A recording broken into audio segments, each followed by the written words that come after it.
Moi, je m'appelle Charlotte Sama. Je suis une exploitante risicole. Je viens de la zone office de Niger.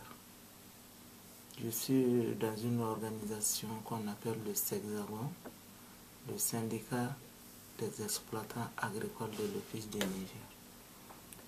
Donc, à travers le syndicat maintenant, les organisations de base se sont regroupées au niveau régional pour créer une association qu'on appelle AOPP. Association des organisations professionnelles paysans. Et des régions aussi, les AOPP régionaux se sont retrouvés au niveau national pour former l'AOPP nationale, qui a une fêtière qu'on appelle la CNOP, la Coordination nationale des organisations paysannes, qui est membre d'un réseau de la sous-région qu'on appelle l'Europa. Donc le vice-président est de l'AOPP nationale.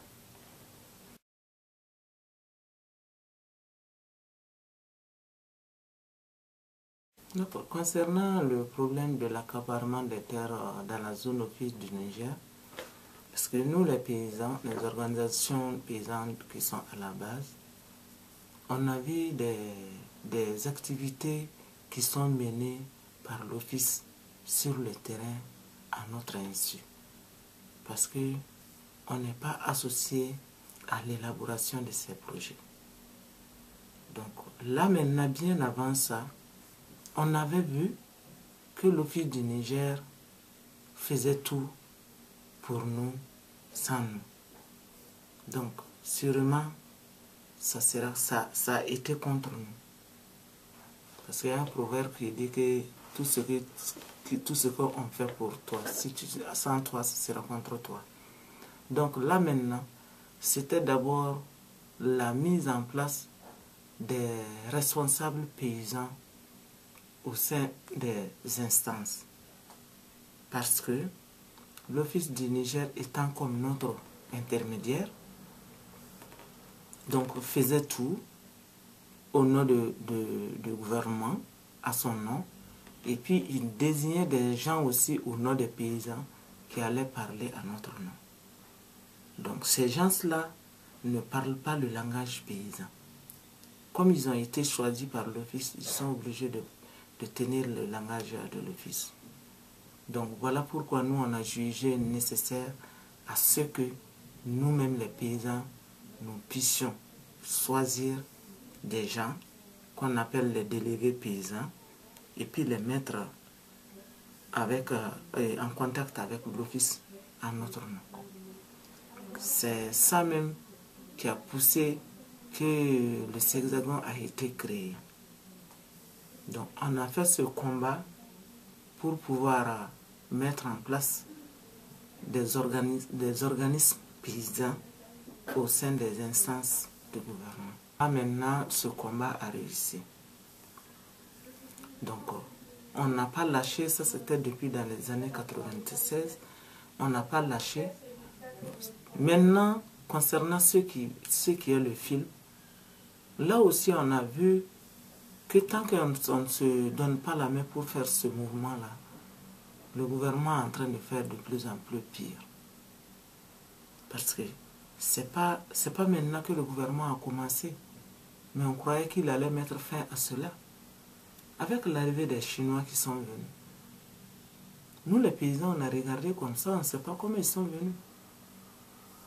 Donc, après ces Chinois qui sont à Béouani, on voit encore les Américains qui sont là.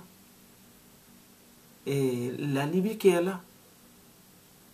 Même il y a des gens même qui ont dit que ce sont des Maliens qui sont venus s'installer. Nous, on a jugé nécessaire à ce qu'on n'est pas contre les grands privés. Hein. On n'est pas contre. Mais là où nous vivions, on veut vivre là-bas en paix. Sinon, le Mali est vaste. Vers le nord, celui qui veut s'installer peut aller s'installer là-bas. Parce que là où c'est moins praticable, maintenant, tout le monde veut venir là-bas. Voilà pourquoi on a créé ce mouvement-là. Interpeller le gouvernement, interpeller l'office, tous les responsables qui sont concernés, pour venir faire autour de ce débat.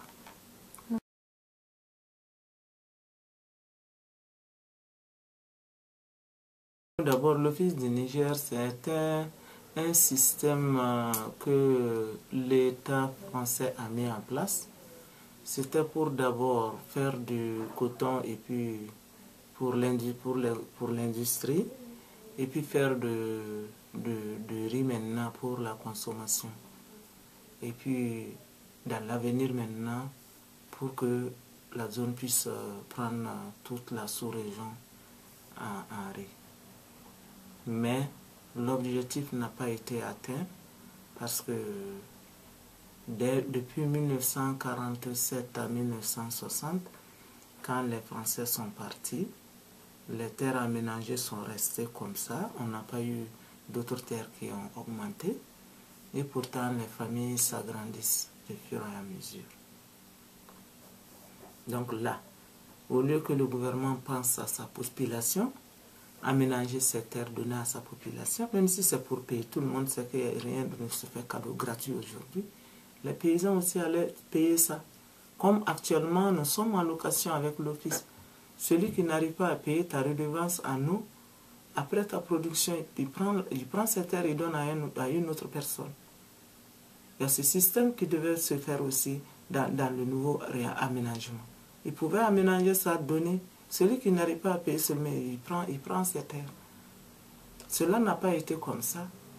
L'État dit que lui, il est endetté, il n'a plus droit au crédit. Donc là, maintenant, il faut faire venir les gros investisseurs. Ce n'est pas là le problème. Ça ne va pas résoudre. Donc les gens qui ont eu leur maison cassée, d'autres ont eu leurs champs qui ont été raclés, leurs jardins qui ont été raclés. Il y a des villages qui ont été chassés de leurs terres. Ces gens-là vivent jusqu'à nos jours sans terre. Voilà pourquoi nous insistons sur le social. Ils vivent du socialisme. Ils vivent du social. Parce que chez nous, tu ne peux pas manger et puis laisser ton voisin affamé. Il y en a qui vont demander des morceaux de terre chez un parent, chez un ami, chez un voisin, pour pouvoir travailler, exploiter et puis avoir un peu à manger. Nous vivons de ça actuellement. Mais depuis qu'on s'est battu concernant le projet de la Libye, cela a soulevé d'autres projets encore. Le projet qui est sur Sanamandougou. Donc là, MCA, ce projet aussi, on est contre, hein, parce que le monsieur dit qu'il veut venir faire du blé. Tout en espérant, comme nous sommes des paysans, on ne sait pas qu'est-ce que c'est le blé.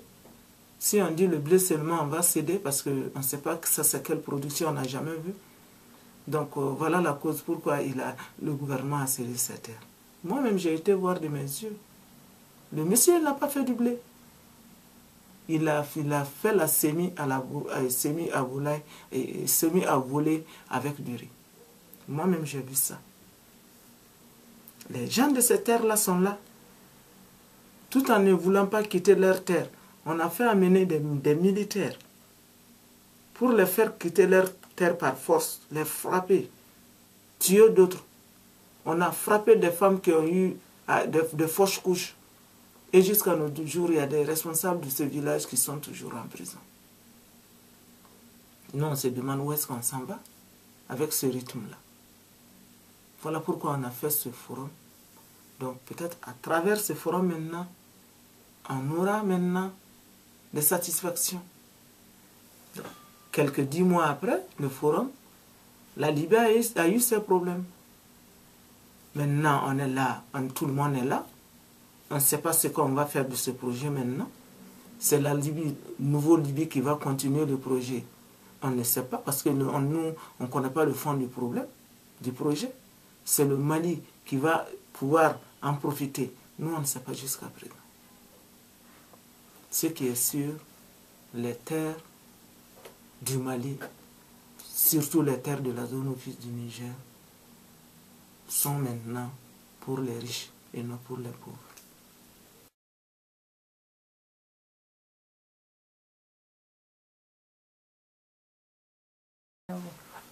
là où on est actuellement, nous, on n'a plus peur. Hein. C'est à force d'avoir trop peur, on n'a plus peur. Ça, c'est un. Avec le soutien aussi de nos partenaires, on n'aura jamais peur. Avec l'appui de l'extérieur, même actuellement ceux qui sont emprisonnés, on est en train de faire des démarches pour amener le problème jusqu'au niveau de la justice. Parce que pourquoi venir faire quitter quelqu'un de cette terre un beau matin, quelqu'un qui est né trouver que c'est son arrière-grand-père a vécu là où il ne connaît rien, il connaît nulle part, si ce n'est pas cette terre-là, on vient l'arracher un beau jour. La personne ne peut pas quitter. Tout en ne voulant pas quitter maintenant, on le frappe, on le maltraite parce que c'est l'armée, parce que c'est le pouvoir, parce que c'est... Vraiment, c'est pour vous faire savoir, nous maintenant, là, on n'a plus peur. Même si c'est pour mourir là, nous tous nous sommes d'accord.